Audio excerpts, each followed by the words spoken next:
L'humour russe. L'humour russe, comme dans d'autres cultures, va du trivial au sérieux, de l'obscène à la satire politique en passant par les jeux de mots triviaux. Mais il profite pleinement de la richesse et de la grande souplesse de la langue russe qui permettent des jeux de mots et des associations inattendues. Les satires politiques. Tout au long de l'histoire russe, l'humour est resté une expression de l'esprit créatif humain. Sous le dogmatisme ascétique du clergé au Moyen Âge, le rire humain était considéré comme païen et suspect. Durant la période soviétique, le magazine satirique Crocodile persiflait, dans des limites strictement fixées par la censure, l'incompétence de tel ou tel responsable, l'alcoolisme, les superstitions, les pop ou encore les pratiques de l'économie parallèle, mais se gardait bien de critiquer le pouvoir, car plus encore que pendant l'Empire tsariste, l'humour politique populaire était potentiellement dangereux, c'était une contre-culture de libération permettant de résister et de ridiculiser la nomenclatura, et les dérives du régime. Pendant la période dite de stagnation brejnevienne, l'affaiblissement de la répression sociale et politique a favorisé l'expression de traits d'esprit acérés, dénonçant les dysfonctionnements du système. Avec la dislocation de l'URSS, au début des années 1990, et sa transformation en CEI, suivie par l'occidentalisation de l'économie durant la période de transition, l'humour politique muta et s'adapta, ciblant notamment les oligarques, ces hommes d'affaires mafieux. Blague russe, anecdote. La forme la plus populaire d'humour est celle de l'anecdote, que la Russie partage avec les autres pays de l'ancien bloc de l'Est. Ces blagues russes se caractérisent par un effet de surprise, créé par une variété infinie de jeux de mots et de situations, ou de répliques comiques évoquant la vie quotidienne et sociale de chaque époque. Les toasts. Porter un toast peut prendre la forme d'anecdotes ou d'histoires pas si courtes, conclues par un si c'est ici que. Avec une chute pleine d'esprit se référant au début de l'histoire. Exemple, dans les années 70, si on demandait à un flic de la place Rouge à Moscou, où était la boîte de nuit la plus proche, il vous répondait, Helsinki. Pour remédier à ce manque, et répondre aux besoins des touristes occidentaux, Brejnev décide d'ouvrir une boîte à Moscou. Au bout de 3 mois, il convoque le directeur pour un premier bilan. Alors, combien de clients nous ont laissé leurs dollars? Un seul, camarade Brejnev, il est resté 2 minutes. Comment est-ce possible? Mais qu'est-ce qui n'allait pas? La musique? La nourriture? Les boissons?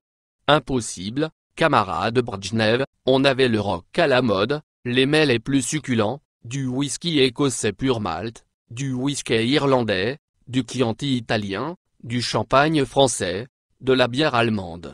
Et les filles alors?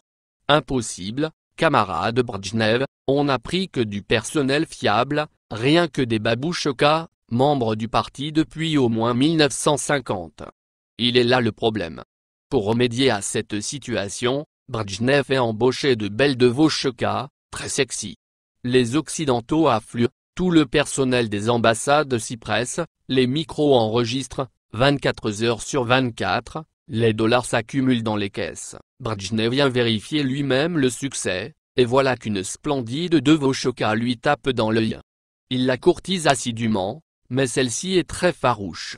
À la fin, ni tout non plus, il s'exclame, « Mais enfin, qu'est-ce que tu attends de moi, bel enfant? La danseuse, que vous ouvriez les frontières, mon président. Bien sûr, c'est là que je comprends ton manège. Petite coquine, tu veux qu'on reste tout seul, toi et moi. » Tchastoutchoka. Une forme spécifiquement russe de l'humour, est le tchastoutchoka, chanson composée par strophes de 4 vers, souvent obscènes, humoristiques, ou satiriques. Exemple, un camarade avait un chien, qu'il aimait beaucoup. Sa femme le jalousait. Il le nourrissait de viande, qui coûtait beaucoup, sa femme l'a empoisonné. Le camarade tua sa femme, ce qui lui coûta beaucoup. Elle était au parti. Le NKVD arrêta le camarade, qui lui avoua tout. Désormais, il est en Sibérie. Blague du type, en Russie soviétique. Dites aussi de renversement russe.